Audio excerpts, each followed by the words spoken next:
सामने तकिए पर रखा हुआ था। वो बेड पर कोहनियों के बल औंधी लेटी हुई थी। स्क्रीन की रोशनी उसके चेहरे को चमका रही थी। वो थोड़ी तले हथेली रखे दूसरे हाथ की एक उंगली लैपटॉप के टच पैड पर फेर रही थी। लंबे सीधे स्याह बाल साइड पर पड़े थे। उसकी आंखें भी वैसी ही थीं, स्याह बड़ी बड़ी आंखें और चांदनी जैसी चमक, और चेहरा मलाई का बना लगता था, सफ़ेद साफ और चिकना सा। वो इसी मगन अंदाज में स्क्रीन पर नजरें मरकूज किए टच पैड पर उंगली फेर रही थी।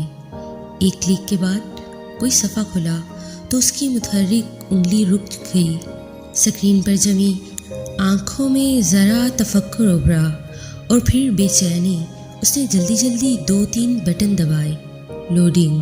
अगले सफ़े के लोड होने के इंतज़ार करते हुए उसी मुस्तरिब से अंदाज में उसने उंगली से चेहरे की दाईं तरफ से फैलती लटें पीछे की।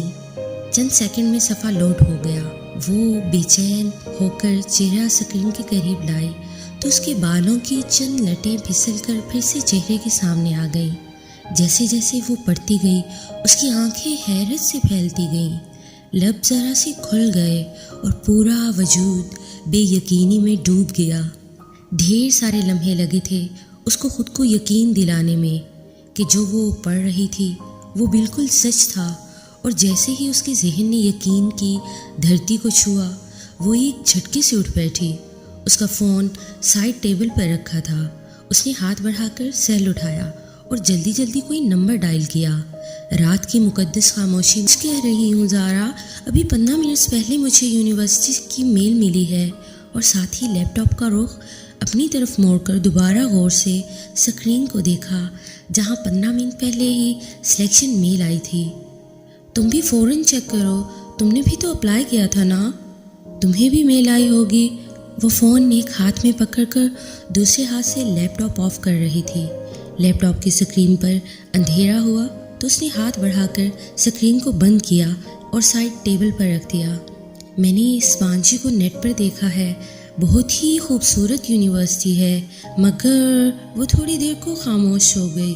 दूसरी तरफ से इस्तफसार पर वो फिर से बोली थी, बस एक छोटा सा मसला है, हम अपनी फैमिलीज़ को इसके बारे में नहीं बताएंगे। धीमी आवाज़ में बोलते हुए उसने बंद दरवाजे को देखा। दरअसल स्पांजी में लड़कियों के हेयर स्कार्फ पर पाबंदी है, उधर सर ढांपना मना है। घर वालों को बताकर मुतफक्किर करने के बजाय इस बात को गोल कर जाना। वैसे भी हम दोनों कौन सा स्कार्फ लेती हैं। उसी पल खिड़की के बाहर कुछ खड़का हुआ था। वो चौंक कर देखने लगी। कदादम खिड़कियों के आगे भारी पर्दे दबेस थे, अलबत्ता पीछे जालियां खुली हुई थी। शायद उसका वहम था। वो सर झटक कर फ़ोन की तरफ मुतवज्जे हुई। अब्बा ने मुझे कभी स्कार्फ लेने या सर ढकने पर मजबूर नहीं किया, थैंक गॉड। हाँ, इरम घर के बाहर स्कार्फ लेती है। उसके अब्बू ताया फुरकान कुछ सख्त है ना, सो इसलिए। फिर वो बेड से टेक लगाते हुए नीम दराज होकर बताने लगी, पर मिशन का तो कोई मसला नहीं। अब्बा स्पेन जाने की इजाज़त ना देते, मगर तुर्की में स्पेन पुप्पो भी रहती हैं तो वो मान गए थे। वैसे भी उन्हें अपनी बेटी पर पूरा भरोसा है। फिर वो चंद लम्हे अपनी दोस्त की बातें सुनती रही। ज़ारा खामोश हुई तो उसने फिर नफ़ी में सर हिलाया। अरे कल नहीं, दावर भाई की मेहंदी है कल, तुम आ रही हो ना? और हाँ, मैं और इरम लहंगा पहन रहे हैं। सारे कज़न्स बहुत एक्साइटेड हैं, ख़ानदान की पहली शादी है ना। ओके, अब तुम जाकर मेल चेक करो, मैं भी सोती हूँ, रात बहुत हो गई है।